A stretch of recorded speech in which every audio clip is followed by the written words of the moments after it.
নমস্কার বন্ধুরা, কেমন আছো তোমরা সবাই?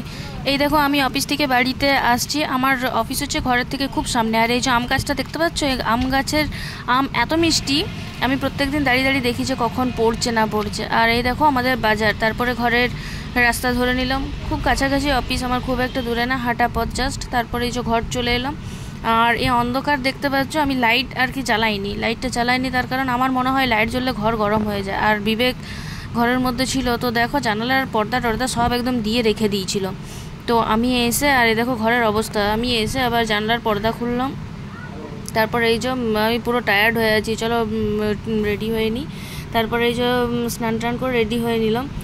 ওই জামাটাই পরলাম তার কারণ আমাকে কাচতে হবে, তো ওই জামাটাই পরলাম। আমি যাব হচ্ছে একটু আমার বাবার বাড়ি, তো সেই জন্য একটু রেডি হয়ে নিলাম। আর যেহেতু গরমকাল, একটু ডিওড্রিঙ্ক আমার লাগবেই। আমার না, এটা হয়তো প্রত্যেকজনেরই লাগে। তো আমি মোটামুটি রেডি হয়ে গেলাম। তারপরে এই ওড়নাটা নিচ্ছি, ওড়নাটা গলায় নিয়ে, এটা সেই 50 টাকার ওড়না, তো এই ওড়নাটা গলায় নিয়ে আর এই বেরিয়ে পড়বো। কারণ এখানে অনেক দেখছি সন্ধ্যা হয়ে গেছে, তো এই বেরিয়ে পড়লাম আমি। আর এখানে দেখো আখ গাছ, আমি আমি আখ অ্যাকচুয়ালি বাবাকে আখ দিতেই যাচ্ছি, তো এইগুলো আবার মানে নতুন হয়েছে গাছ। আর ওখানে দেখো, ওইখান থেকে আখ গাছগুলো পুরনো হয়েছিল, সে কাটা হলো। তারপরে এই জেঠি সোনা আমার দেখছি দাঁড়িয়ে আছে, আমরা ওর সঙ্গে একটু কথা বলি, ওর সঙ্গে সারাদিন তো দেখা হয় না, তো ও দেখে আমাকে দেখে পরে খুব হয়ে গেলো। তারপরে একটু হাম্পি দিল আমাকে।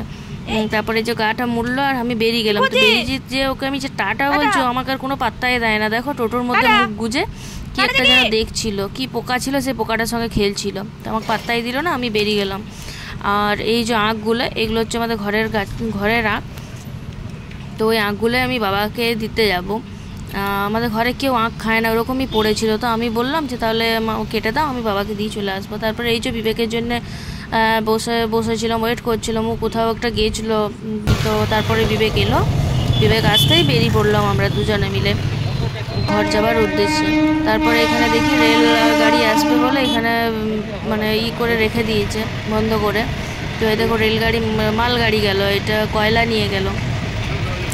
তো সেই আমরা দাঁড়িয়ে দাঁড়িয়েছিলাম। আর এত ভিড়, বাবা রে বাবা, এত ভিড়! যেই তুললো রেলগেটটা, সেই ভিড় দেখতে পাচ্ছ, মানে এই ভিড় কাটানো খুব মানে ঝামেলার ব্যাপার। তারপরেই বেরিয়ে গেলাম। আর এইখানের এই উড়ালপুলটা যে রেডি হয়েছে, এখনও পর্যন্ত চালুও হয়নি, কিছুই না, যার জন্য এত ভিড় হচ্ছে। ওটা চালু হয়ে গেলে আর ভিড় থাকবে না। তারপরে এই সতীঘাট চলে এলাম, বজরংবলীর মন্দির। এই রাস্তাটা তোমরা মোটামুটি সবাই চিনো, কারণ আমি অনেকবারই দেখিয়ে ফেলেছি। তো সেই মন্দির আমি পেরিয়ে গেলাম। আর এইটা সতীঘাট পেরিয়ে গেলাম। আমার গ্রাম মানে বাবার বাড়ির রাস্তা এটা একদম ধরে নিলাম। বিঘ্নায় কে কে থাকো আমাকে একটু বলবে তো।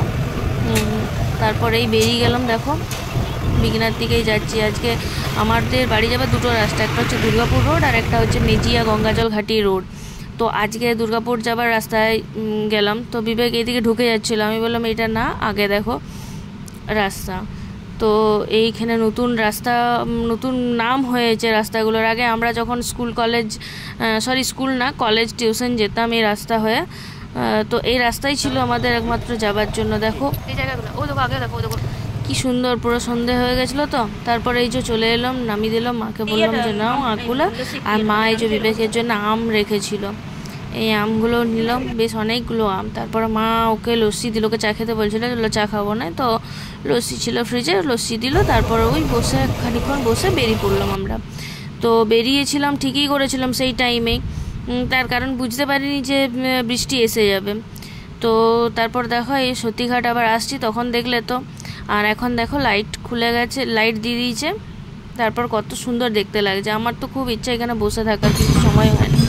তারপরে এই রাস্তায় আস্তে আস্তে একটা মন্দিরে সন্ধ্যা আরতি হচ্ছে, তো সেই দেখলাম। তারপর কটা রাস্তায় বিবেকের সঙ্গে গল্প করতে করতে মনে পড়লো, বিবেককে আমি বলেছিলাম যে এখানে চিকেন শর্মা খাবো, আমাদের এখানের একটা দোকান আছে চিকেন শর্মা দারুণ করে।